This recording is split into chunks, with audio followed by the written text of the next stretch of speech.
오늘 말씀은 이제 위대한 도전이라는 제목으로 하나님 말씀을 나누곤 합니다. 저번 주에는 이제 고린도전서 10장 말씀을 전체 이제 빠른 속도로 강의를 했습니다.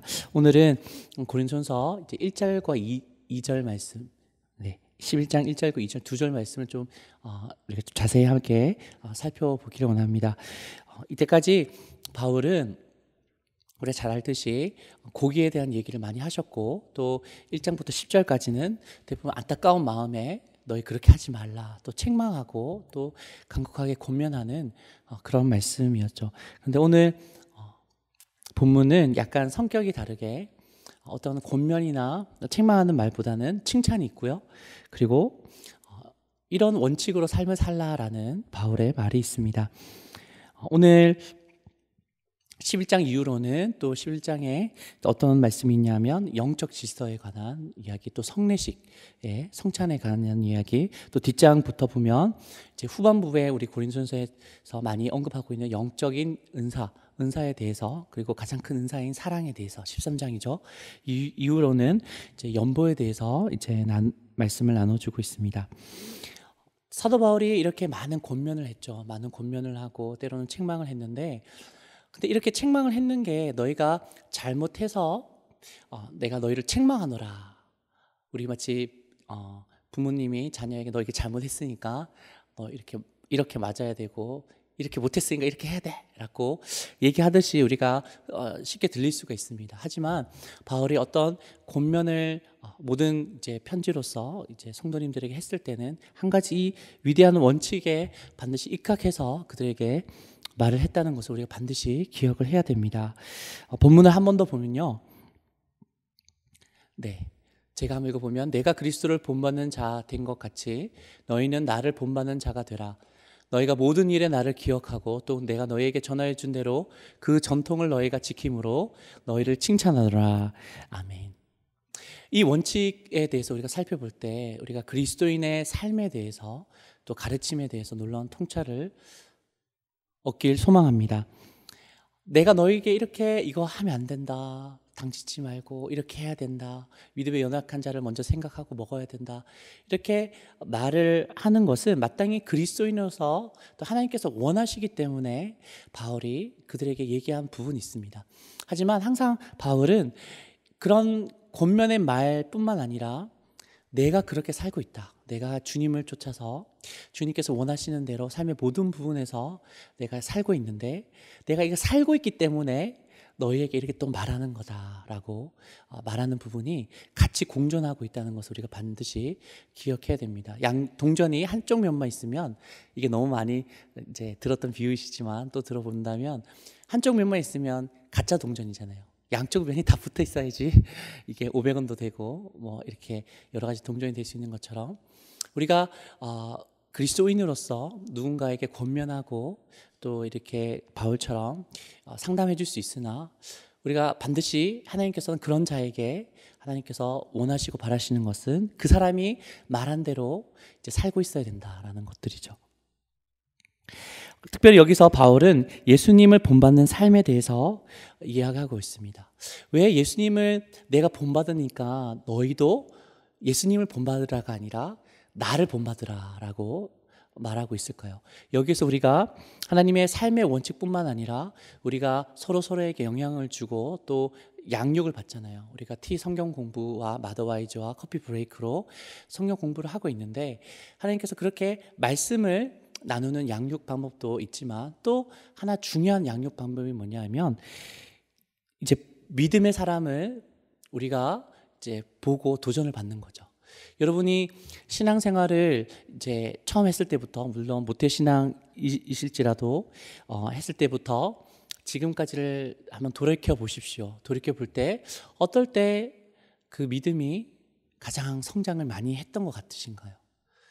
물론 이렇게 기도도 많이 하고 예배 생활도 이제 열심히 할 때, 성경 공부도 할 때 여러분의 믿음이 많이 성장했지만, 여러분의 삶을 곰곰이 돌이켜 보면 여러분에게 나는 저분을 보니까 정말 저렇게 믿고 싶다, 저분의 그런 신앙과 삶과 말과 행동이 정말 뭔가 느껴지는 것 같고, 정말 나도 저렇게 늙고 싶다라고, 혹은 저렇게 되고 싶다라고 그런 분이 있다면, 그런 분이 있을 때 나의 신앙이 그런 분을 곁에서 보면서 신앙생활을 했을 때 많이 성장을 했음을 우리가 알 수 있습니다.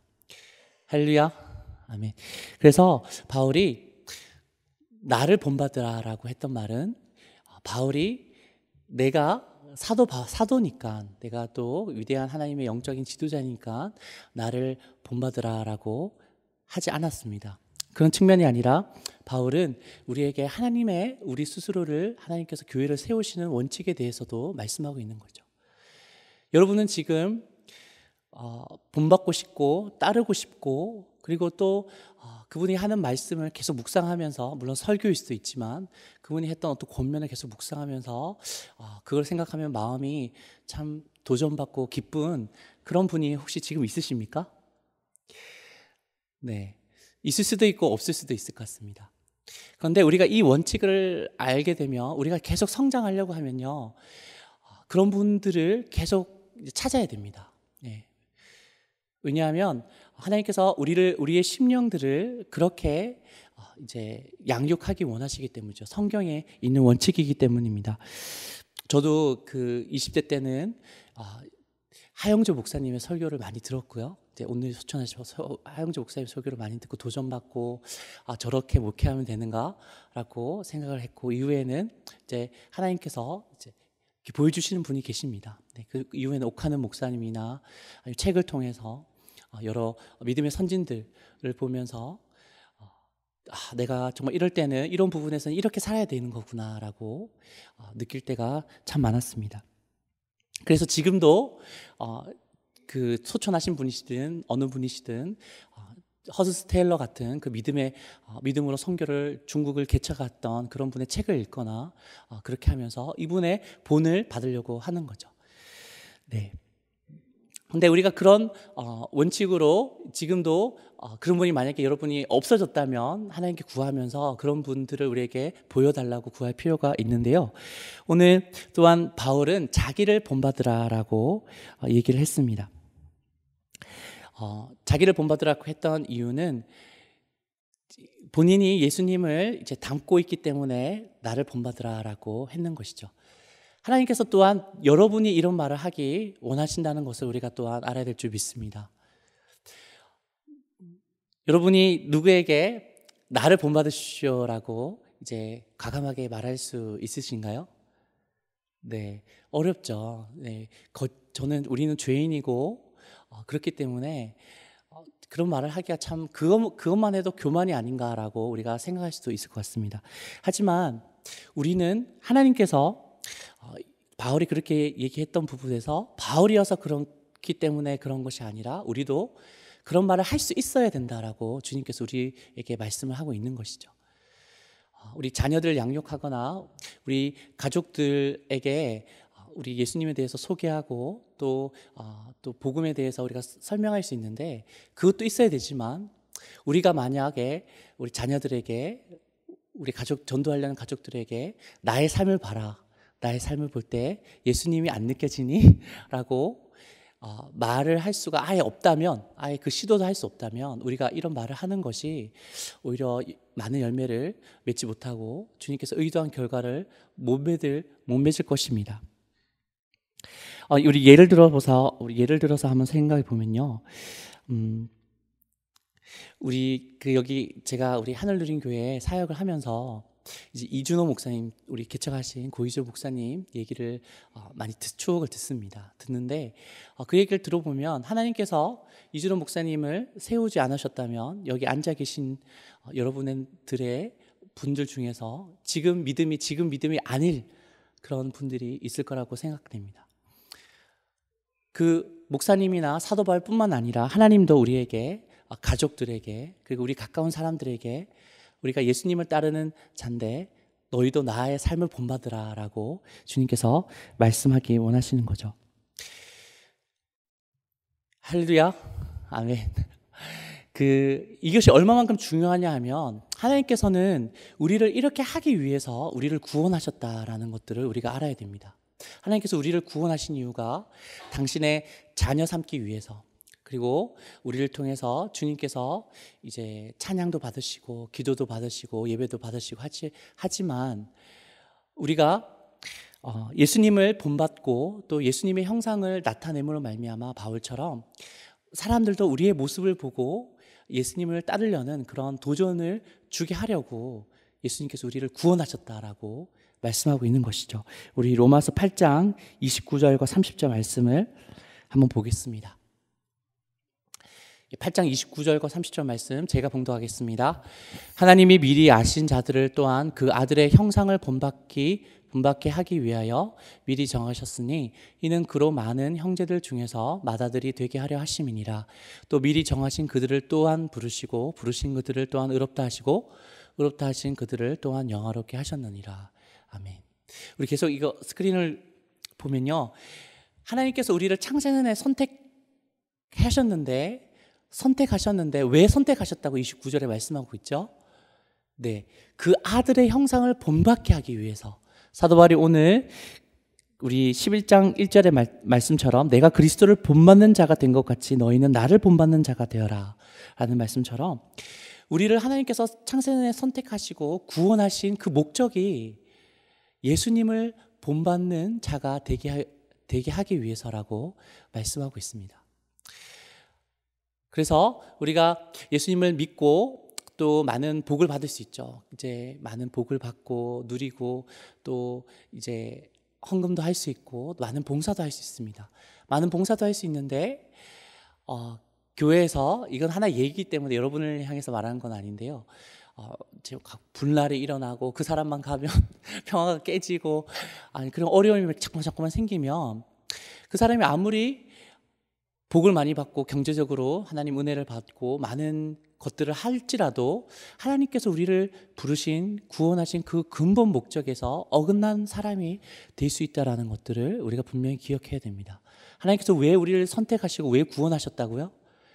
네, 아들의 형상을 본받게 하기 위하여 미리 정하셨다고 말씀하셨습니다. 또 30절에 보면 또 미리 정하신 그들을 부르시고 부르신 그들을 의롭다 하시고 의롭다 하신 그들을 또한 영화롭게 하셨느니라고 말씀하신 거죠. 여러분, 오늘 제목처럼 설교의 제목이 뭐라고 했죠? 네, 위대한 도전이라고 했습니다. 하나님께서는 여러분에게 위대한 도전을 지금 허락해 주십니다. 그 위대한 도전이 무엇일까요? 우리가 이제 끄닥 은혜교회 건축도 하고 제2 끄닥 은혜교회에 이제 선교도 하고 또 많은 이제 것들을 우리가 하고 또 선교 여행도 가고 또 여러 가지 교회에서 이제 많은 것들을 합니다. 우리 교회 와서 제가 정말 많이 배웁니다. 우리 그런 것들도 주님께서 의도하셨지만 하나님께서 우리에게 개인적으로 우리에게 위대한 도전을 주신 게 뭐냐 하면 너가 그리스도를 본받는 삶을 살아라, 혹은 그 예수 그리스도를 본받는 자가 되어라 라는 것이 주님께서 주신 우리에게 위대한 도전입니다. 할렐루야.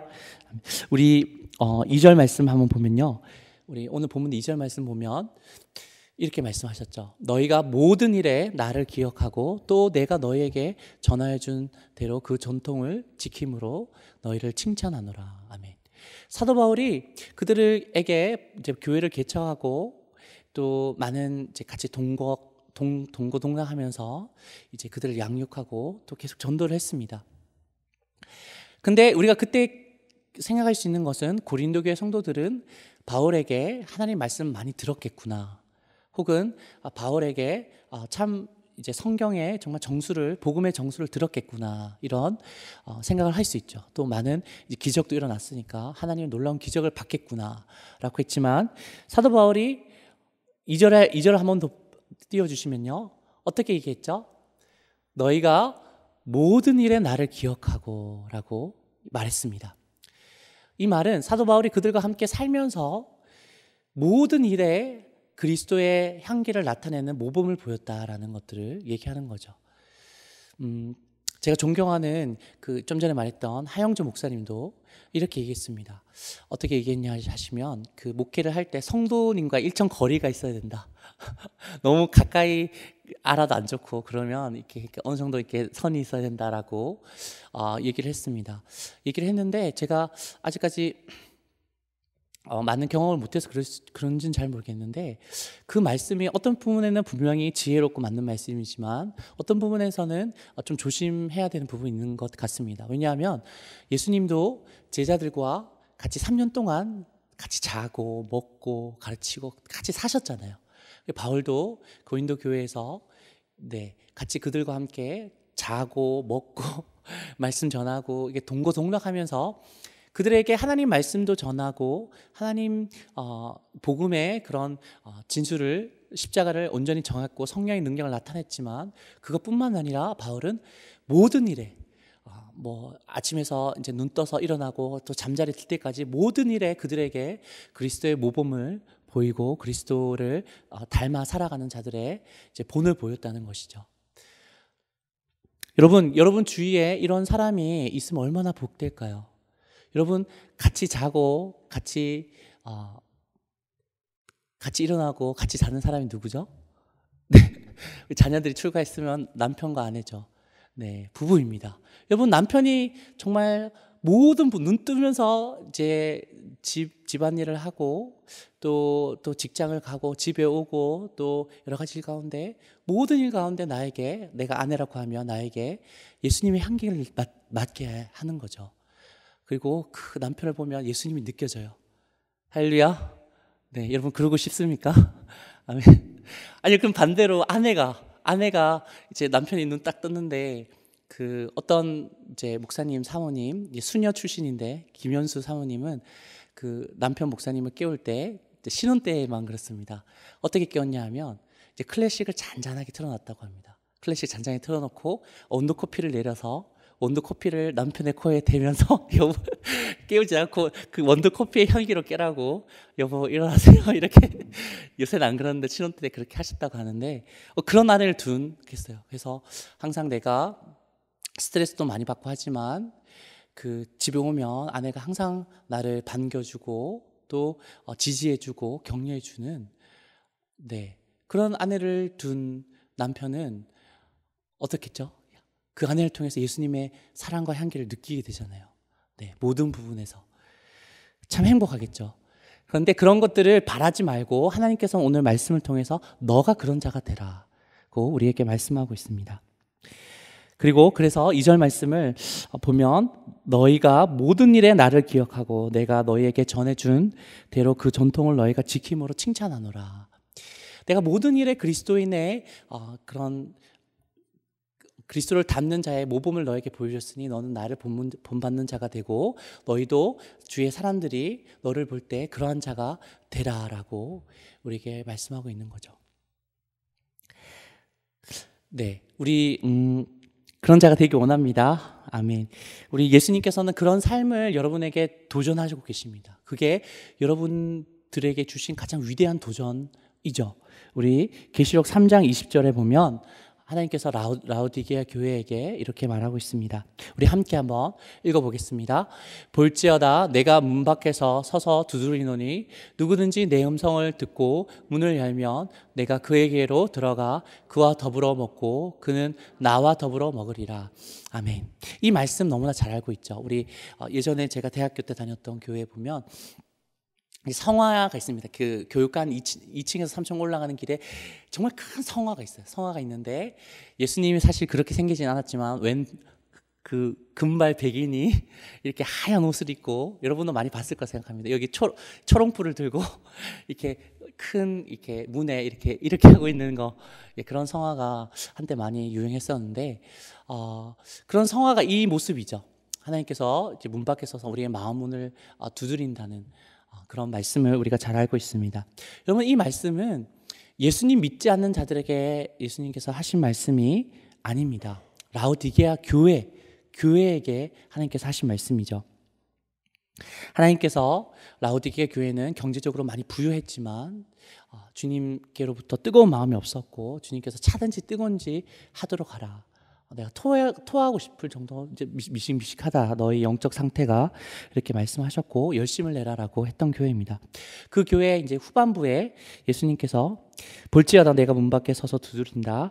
누구든지 내 음성을 듣고 문을 열면 내가 그에게 들어가 그와 더불어 먹고 그는 나와 더불어 먹을 것이다 라고 얘기했습니다. 이 말씀이 교회인 우리에게 주님께서 동일하게 하시는 말씀입니다. 주님께서 여러분의 마음 문을 똑똑똑 두드린다면 여러분 어떻게 하실 것입니까? 여러분, 우리 하늘여행 교회 성도님들은 아멘 하면서 문을 활짝 여실 것 같으십니다. 예, 문을 이렇게 여는데 주님께서 그 연문에 들어가서 뭘 한다고 하셨죠? 우리 계시록 3장 20절 한 번 더 보면요, 어떤 위대한 일을 할 것이고 너를 내가 기도를 많이 시킬 것이고 이제 너에게 내가 많은 너를 통해 선교를 할 것이다, 이렇게 말씀하셨나요? 물론 그렇게 하나님께서 하십니다. 하지만 여기에서 하나님께서 하신 말씀의 의미를 우리가 잘 알 필요가 있는데 어떻게 한다고 하셨죠? 내가 그에게로 들어가서 그와 더불어 먹고 그는 나와 더불어 먹으리라. 먹는 얘기를 두 번 연달아 하셨습니다. 왜 이렇게 말씀하셨을까요? 라오디게아 교회는 정말 스스로의 그런 화려함에 만족해서 하나님에 대한 사랑이 엄청 식었던 교회인데, 왜 나에게 문을 너가 열어주면 너의 그 사랑을 내가 다시 뜨겁게 할 것이다, 이런 말씀이나 아니면 기도나 예배에 대해서 말씀하지 않고 너는 나와 더불어 먹고 나도 너와 더불어 먹을 것이다, 왜 먹는 얘기를 하셨을까요? 그럼 우리 반대로 한번 생각하기 원합니다. 우리가 먹지 않으면 어떻게 되죠? 네, 우리 먹지 않습니다. 한 끼 두 끼는 뭐 안 먹을 수 있는데 한 몇 끼도 안 먹을 수 있죠. 근데 한 10일, 20일 안 먹고 지난다면 우리가 어떻게 될까요? 네, 생명은, 물을 먹으면 생명은 붙어 있을 수 있지만 우리가 아무것도 안 먹는데 아무것도 안 먹으면 어떻게 되죠? 아무것도 못 하죠. 할렐루야. 아무것도 못 먹으면 아무것도 못 하게 되는 겁니다. 이 말을 하나님께서 내가 너와 더불어 먹을 것이다 라는 말은 내가 주는 양식으로 너가 살아라 라는 말씀이죠. 네, 내가 주는 이 양식을 마음껏 먹고 모든 삶의 부분에서 내가 주는 이 양식으로 너가 살아야 될 것이다. 생명의 양식으로. 이 말씀이 요한복음에서는 나는 포도나무요 너희는 가지다. 너는 항상 내한테 붙어 있어야 된다. 나를 떠나서는 아무것도 할 수 없다라는 말씀과 동일한 그런 의미입니다. 여러분, 하나님께서는 여러분에게 들어와서 여러분과 이제 같이 먹기를 원하십니다. 그런데 여러분이 예배 드릴 때, 그리고 이렇게 이때도 하나님께서 은혜 주시고 함께 계시지만, 하나님께서는 우리 11장 2절 말씀처럼 바울이 얘기했던 것처럼 어떤 부분에 관심이 많으시다고요? 모든 부분에, 여러분 삶의 모든 부분에 예수님의 모범을 따르는 삶이 되시기를 주님께서 이제 원하시는 거죠. 네, 그렇게 위해서 우리를 로마서 8장에 보면 그렇게 하기 위해서 그 아들의 형상을 본받게 하기 위해서 우리를 구원하셨고 또 우리 안에 들어와서 우리와 더불어 먹는다고 말씀하고 있습니다. 여러분, 이 삶이 쉬울까요? 어려울까요? 어렵죠. 네, 매우 어려울 것 같습니다. 왜냐하면 우리 주님께서 우리를 도와주셔도 당장 주님께서 눈에 보이지 않고 나의 현실적인 삶은 내 눈에 너무나 잘 들어오기 때문에 그런 안 보이시는 주님의 인도를 따르고 하나님 말씀대로 산다는 것이 어려운 것이죠. 그래서 사도 바울은 이렇게 권면하는 가운데 사도 바울이 고린도 전서에서 잘 안 하는 말을 합니다. 우리 말씀을 보면요, 네, 후반부 말씀을 보면 너희를 칭찬하노라 라고 말씀하셨죠. 네, 할렐루야. 바울은 이제 많이 책망과 후에도 책망을 많이 하는데 이 부분에서는 내가 너희를 칭찬한다라고 했습니다. 우리가 서로 이렇게 우리의 삶의 모든 부분에서 주님의 본을 따라서 사는 것은 서로를 이제 세워주고 서로 격려해주고 도와줄 때 가능할 줄 믿습니다. 아멘. 우리 바울처럼 한번 격려해 볼까요? 우리 옆에 있는 분들에게 당신 잘하고 있어요 라고 우리 격려 한번 해드릴까요? 자, 옆에 분에게, 자, 우리 뒷부분에도 당신 잘하고 있어요. 네, 아멘. 고린도 교회 성도들은 잘 못하고 있었죠. 잘하고 있는 게 아니라 잘 못하고 있는데 이렇게 너희들이 모든 삶에서 주님을 본받는 삶을 사는 것에 대해서 잘하고 있다라고 격려하고 있는 바울의 모습을 보게 됩니다. 우리 히브리서 13장 7절 말씀을 한번 마지막으로 보겠습니다. 네, 히브리서 13장 7절 말씀을 함께 한번 읽겠습니다. 하나님의 말씀을 너에게 일러주고 너희를 인도하던 자들을 생각하며 그들의 행실의 결말을 주의하였고 보고 그들의 믿음을 본받으라. 아멘. 여러분, 이거는 제가 말씀드리는 거는 정말 중요한 우리의 성장의 법칙 중에 하나입니다. 어떤 것이라고요? 네, 우리 방금 전에 말씀 한 번 더 띄워주시면요. 하나님의 말씀을 너에게 일러주고 우리에게 전달해주고 우리를 인도해 주신 우리보다 믿음에 앞선 사람들이죠. 그 사람들의 행실에 어떤 걸 주의하여 보라고 했죠?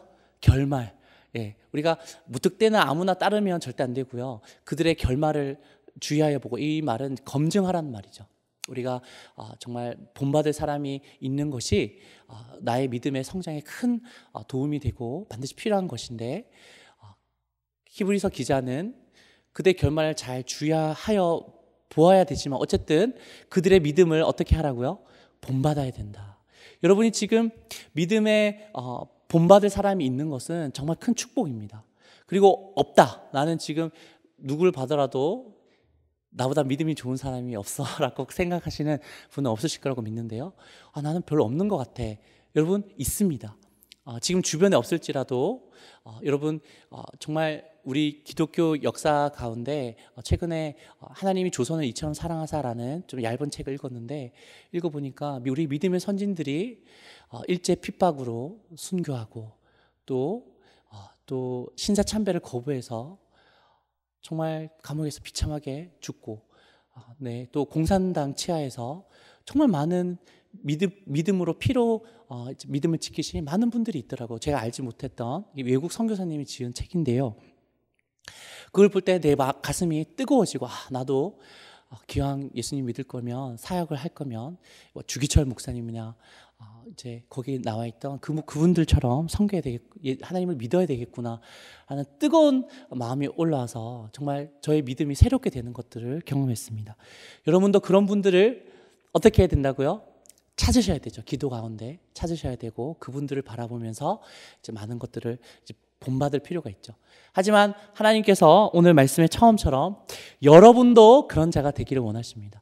여러분의 남편이 여러분을 볼 때 예수님의 향기를 맡게 되고, 주님의 사랑의 편지, 복음의 편지를 읽게 되고, 여러분의 아내가, 여러분의 자녀들이, 여러분의 부모님이나 시부모님들이, 주위의 사람들이 여러분의 삶을 볼 때 뭔가 다른 향기, 세상에서 맡을 수 없는 그 은은한 향기를, 예수님의 향기를 주님께서 여러분을 통해 맡게 하시길 원합니다. 아멘. 여러분, 이 위대한 도전에 응답하시겠습니까?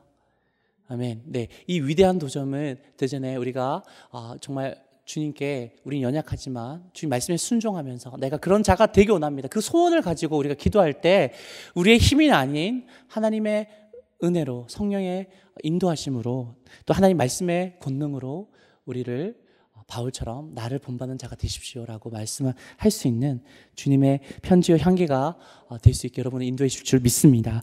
우리 함께 같이 기도드리겠습니다.